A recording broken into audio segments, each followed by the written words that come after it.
late 80s, down at the International Marine Terminal, we started with a couple of small lines out of New York, Regency Cruises and a couple others.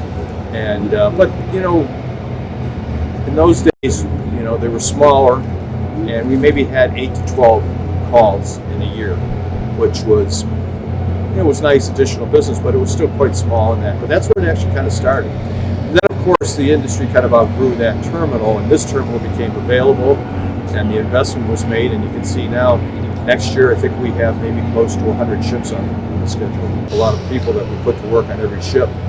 And, of course, it's not just us, it's the tugs, the pilots. It's quite a thriving industry and growing. So we want to maintain that. So we got together with TSA to express our concerns, and they were quite receptive. And we sat down and we kind of hammered out an idea that was probably a lot better than question 5, and they agreed. And so now we've come up with this, what we think is a better idea and a better compromise to actually try to accomplish some of the goals that are necessary, that everybody wants: cleaner air, good paying jobs, and everybody participating. And that's why we're urging everybody to vote no on question E.